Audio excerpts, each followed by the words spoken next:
오늘 본문 말씀은 시편 42편 5절 말씀입니다. 제목은 오 내 혼아 하나님께 소망을 두라입니다. 시편 42편 5절입니다. 다 같이 함께 읽도록 하겠습니다. 시편 42편 5절 시작. 오 내 혼아 어찌하여 네가 낙심하느냐, 어찌하여 네가 내 속에서 불안해하느냐. 너는 하나님께 소망을 두라. 그분의 얼굴의 도우심으로 인하여 내가 여전히 그분을 찬양하리로다. 아멘.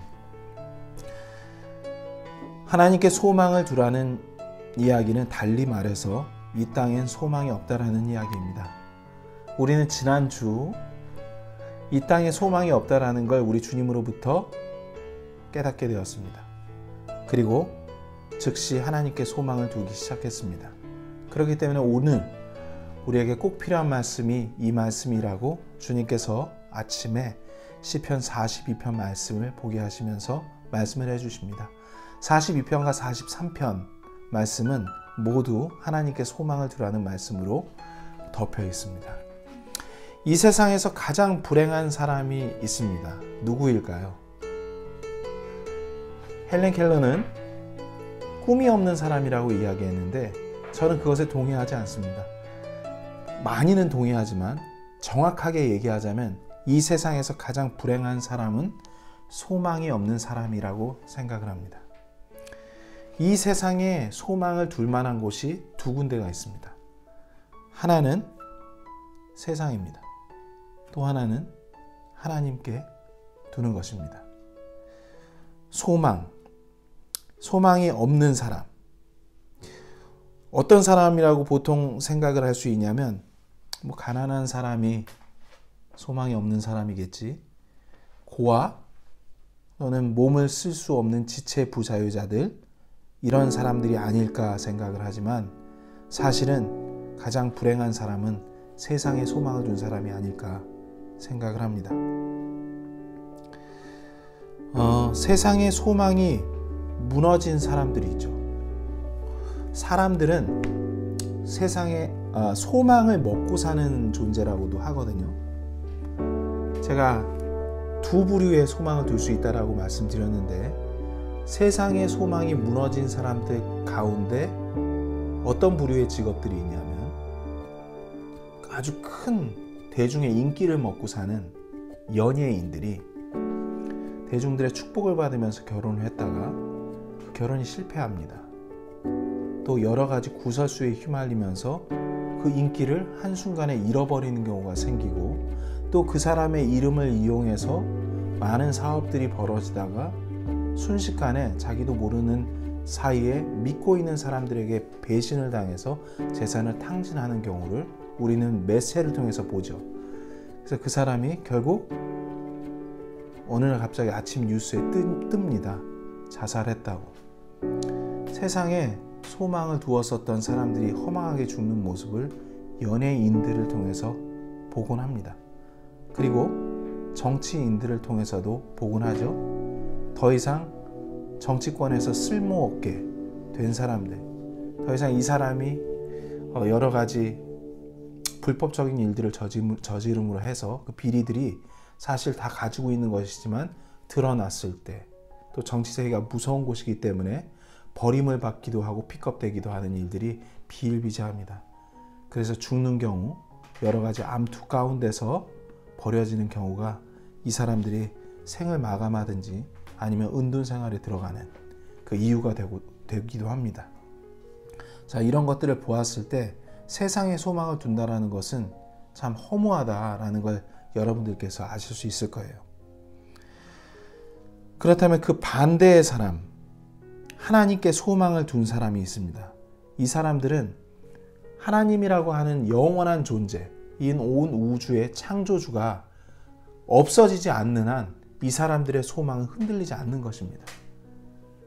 제가 초등학교 때 독후감을 한번 쓴 적이 있었는데, 리빙스턴이라는 선교사님에 대한 독후감을 쓴 기억이 있습니다. 리빙스턴 이름 좋죠? 스톤? 살아있는 돌이라는 뜻인데, 영국의 굉장히 유명한 선교사님입니다.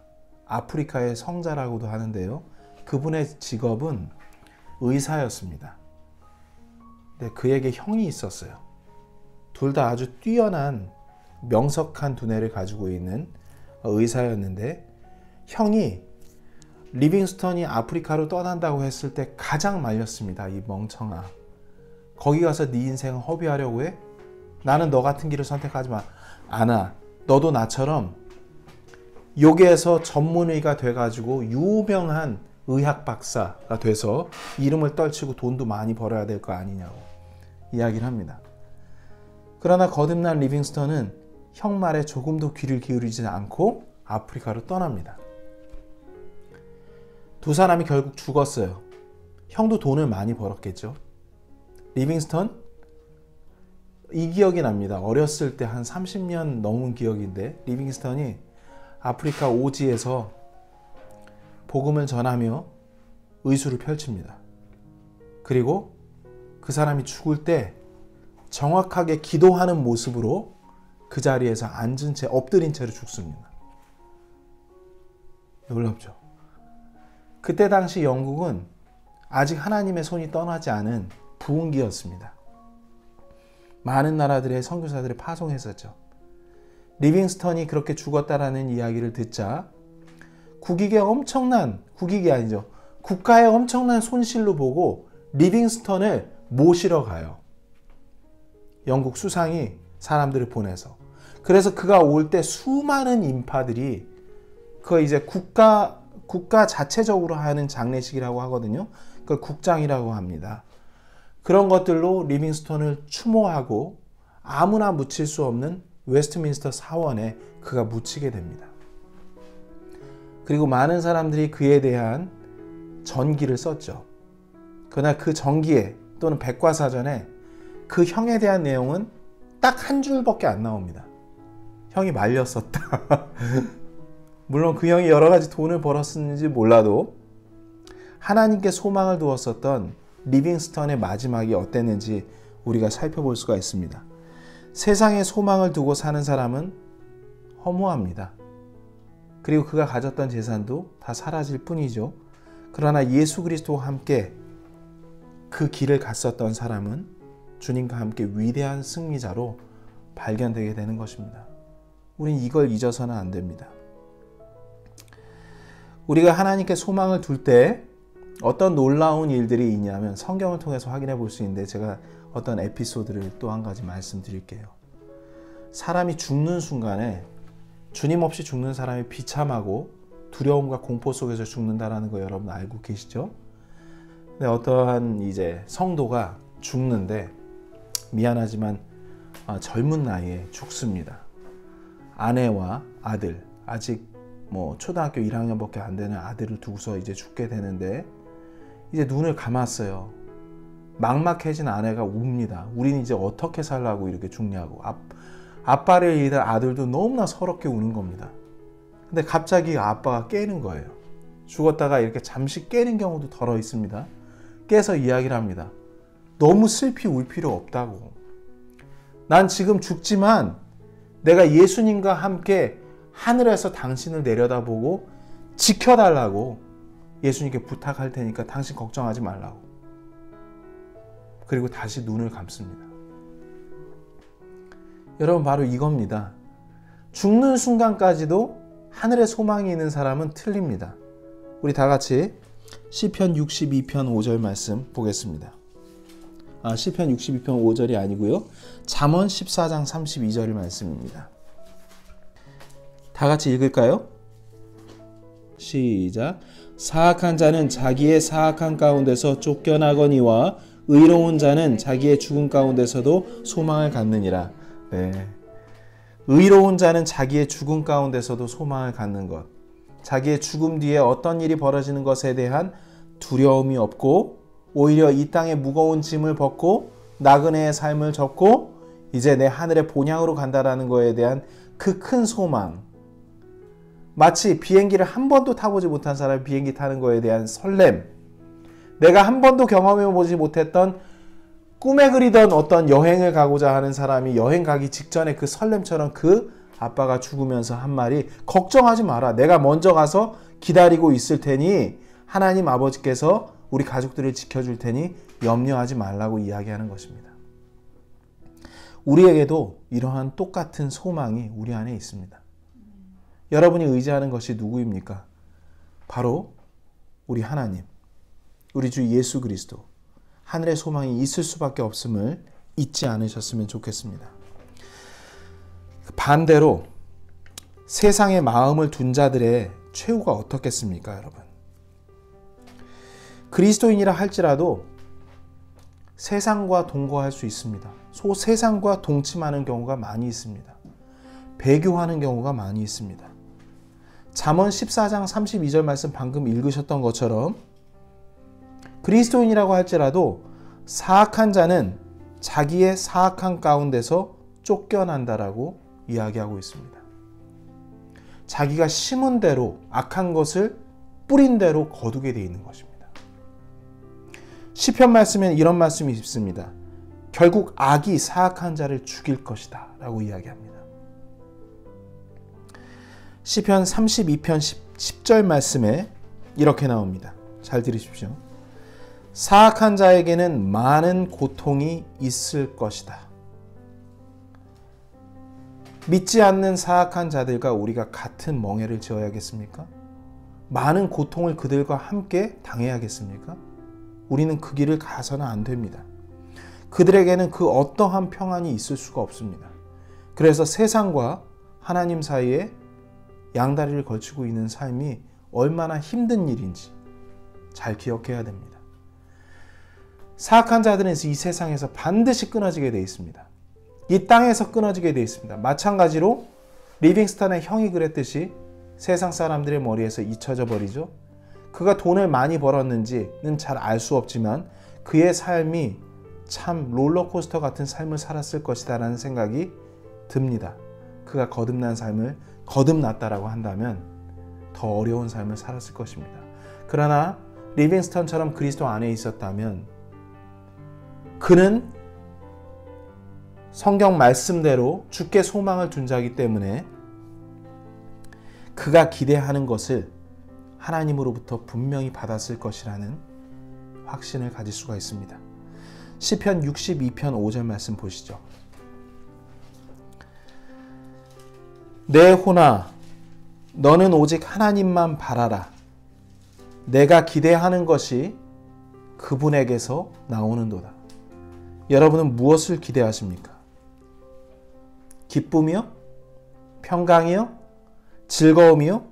여러분이 기대하고 소망하는 것은 다 하나님에게서 나온다라고 성경에서 이야기하고 있습니다. 본문을 보시면 5절 말씀에 어찌하여 네가 낙심하느냐라고 써 있습니다. 우리가 낙심될 때는 언제일까요? 언제예요? 첫 번째, 시편 42편 말씀에 나오는 것처럼 다윗을 죽이기 위해서 득달같이 달려들며 니네 하나님이 어디 있냐라고 모욕합니다. 그리고 다윗을 죽이려 듭니다. 바로 원수가 나를 대적하여 위협할 때입니다. 이때 우리가 낙심하게 됩니다. 그리고 또 언제입니까? 우리가 세상 가운데 빠져 살면서 하나님을 향한 소망이 줄어들 때, 소멸될 때, 그때 우리가 낙심하게 되는 것입니다. 그럼 첫 번째, 원수가 나를 대적하여 위협할 때, 시편 62편 5절 말씀, 방금 보셨던 말씀처럼 우리 혼이 오직 하나님만 바라라 하신 그 말씀처럼 그 말씀을 따라야 합니다. 내 혼아 너는 오직 하나님만 바라라. 내가 기대하는 것이 그분에게서 나오는도다. 그분께만 우리가 기대하는 참 기쁨과 영원한 즐거움이 있는 걸 우리가 기억해야 합니다. 여러분, 그것을 소유한 사람인 걸 잊지 않으셔야 됩니다. 두 번째 낙심하는 이유가 무엇이었죠? 우리가 세상 가운데 빠져 살 때 우리 소망을 잃게 되고 낙심된다라고 이야기를 했습니다. 시편 62편 9절 말씀 보시겠습니다. 우리가 과연 이 세상에 소망을 가질 만한 것인지 아닌지 확인해 보겠습니다. 다 같이 읽을게요. 시작. 참으로 지위가 낮은 자들은 헛되며 지위가 높은 자들은 거짓되니 저울에 달면 그들을 다 더해도 허무보다 가볍도다. 여러분, 지위가 낮은 자부터 지위가 높은 자를 다 이야기하는 것은 이 세상의 것들은 몽땅 다 아무리 다 더하고 합쳐도 하나님의 저울에 달면 허무보다 가볍대요. 의지할 것이 아무것도 없는 허망한 것이라고 이야기하고 있습니다. 그리고 10절에 이야기합니다. 학대하는 것을 신뢰하지 말며 강탈하는 것으로 허망하게 되지 말고 재물이 늘어도 거기에 너희 마음을 두지 말지어다. 너희가 사업을 하다 사람들을 푸시해서 더 열심히 일을 하는 것, 또 학대하는 것, 그렇게 할 수도 있어요. 그리고 어떻게 보면 강탈하는 것들로 인해 가지고 이윤을 추구할 수도 있는 것입니다. 그러나 이것들이 얼마나 허망한 것인지 주님께서 없어질 것이라고 이야기를 하는 것이고, 너희가 그런 것들을 통해서 재물이 늘어도 거기에 마음을 두지 마라. 사라질 것이다.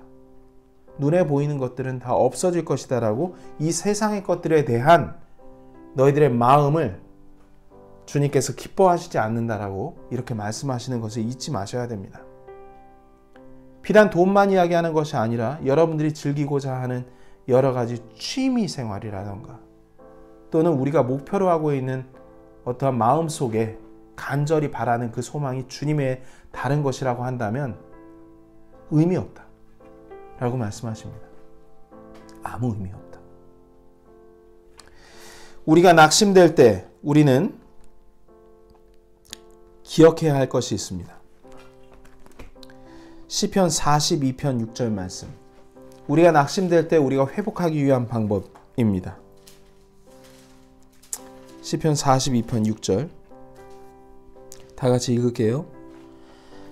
오 나의 하나님이여, 시작.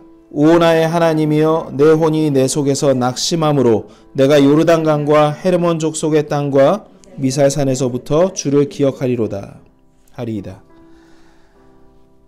주님께서 그동안 우리를 어떻게 이끌어 주셨는지를 기억해야 합니다. 여러분, 오늘 본문 말씀 보면서 이상한 거 느끼지 않으셨어요? 제가 잘 읽어볼게요. 내 혼아, 오 내 혼아, 어찌하여 네가 낙심하느냐? 어찌하여 네가 내 속에서 불안해하느냐? 너는 하나님께 소망을 두라. 그분의 얼굴의 도우심으로 인하여 내가 여전히 그분을 찬양하리로다. 오 내 혼아라고 이야기하는 것은 바로 나 자신 주체입니다. 근데 내가 내 혼한테 이야기를 하는 거예요. 내 혼아, 내 생각아, 내 감정아, 내 의지야, 왜 낙심하냐? 어찌하여 네가 내 속에서 불안해하느냐? 바로 그리스도가 우리 안에 사는 사람은 그게 하나님의 사람인지 아닌지 사람의 영, 나의 영과 성령님께서 증언하신다라고 말씀하셨습니다. 곧 나의 영과 성령님은 하나가 돼서 나의 혼, 나의 지적, 감정, 의지적 능력을 가지고 있는 혼에게 명령을 하십니다. 걱정하지 마라. 낙심하지 마라. 그러고 있는 모습입니다. 생각해봐라. 기억해라. 너를 어떻게 주님께서 인도해내셨는지, 지금까지 이끌어내셨는지 기억해라. 낙심할 이유가 없지 않느냐. 기억해내라고 말씀하십니다. 그리고 우리에게 말씀하십니다. 말씀 위에 굳게 서라. 시편 43편 3절에 나옵니다. 우리가 낙심될 때 우리는 주님께서 우리를 이끌어주신 기억을 되살려내야 됩니다. 그리고 말씀 위에 굳게 서야 합니다. 43편 3절 말씀 읽겠습니다. 시작. 오 주의 빛과 주의 진리를 보내사 그것들이 나를 인도하게 하시며 주의 거룩한 산과 주의 장막들로 나를 데려가게 하소서. 아멘. 여러분, 주의 빛이 무엇입니까? 주의 진리는 무엇입니까? 다윗은 오 주의 빛과 주의 진리를 보내사, 그때 당시에는 성경 말씀이 온전하게 완성되지 않았을 때죠. 그래서 하나님의 영을 보내셔서 말씀해 주십니다. 하나님의 빛을 비춰주십니다. 그래서 그것들이 나를 인도하게 하시고 란 기도처럼 식구처럼 주님이 그렇게 인도해 주셨어요. 그때그때마다. 주의 거룩한 산과 주의 장막들로 나를 데려가게 하소서. 나를 천국으로 인도하소서. 내가 이 땅에 생을 마칠 때까지 나를 인도하여 주시옵소서. 우리 아까 전에 찬양 불렀었던 그 가사하고 똑같아요. 끝까지 힘써 싸우면서 천국에 갈 때까지 우리를 지켜달라는 그 찬양과 같습니다. 그러나 우리에게는 어떻습니까? 우리에겐 주님께서 성경 말씀을 주셨습니다. 진리의 말씀을 주셨고 성령님을 통해서 이 말씀을 해석할 수 있게끔 빛을 비춰주십니다. 이 빛에 대한 말씀 시편 27편 1절에 이렇게 나옵니다. 주는 나의 빛이요 나의 구원이시니 내가 누구를 두려워하리요. 우리에겐 주님이 계십니다. 우리에게 모든 것을 허락해 주신 주님께서 이 성경을 우리에게 주셨습니다. 조금도 낙심하지 말고 우리와 함께 하시는 주님을 기억하면서 우리가 이 빛 가운데 이 진리의 말씀을 보면서 걸으라고 주님께서 말씀하고 계십니다.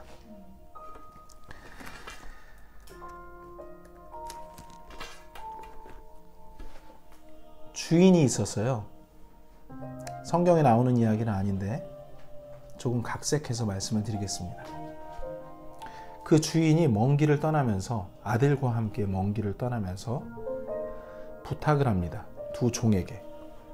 그 두 종은 아주 기술이 뛰어난 건축가였습니다. 그래서 돈을 아끼지 마라.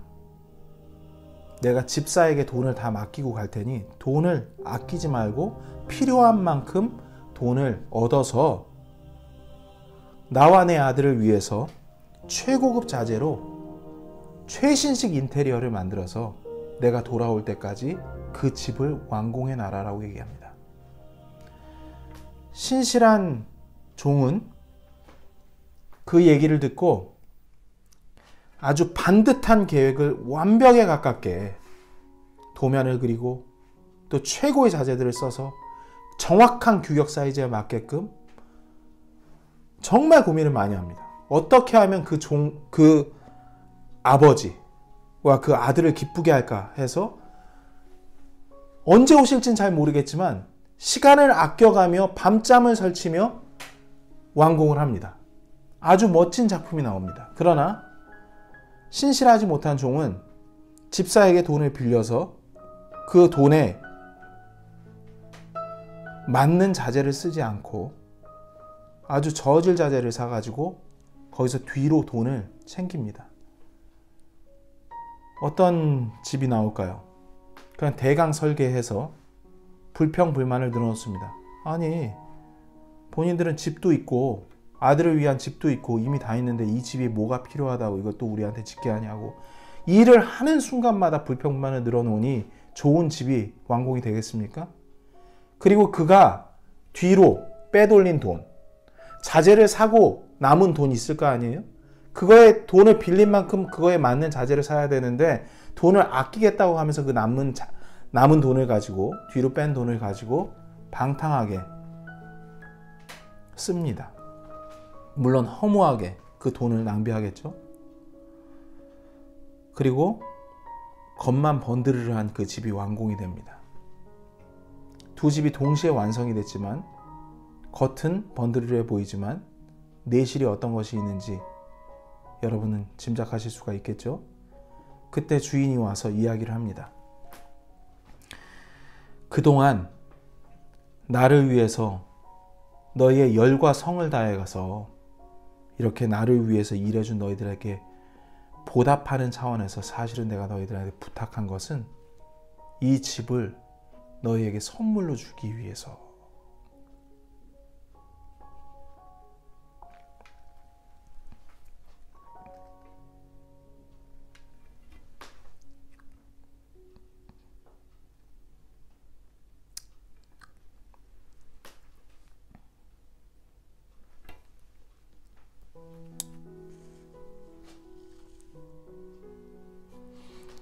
주님이 이런 분 같더라고요.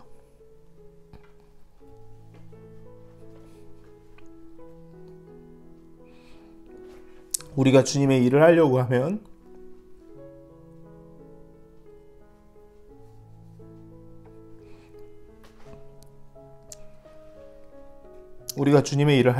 우리에게 부족함 없이 채워주실 수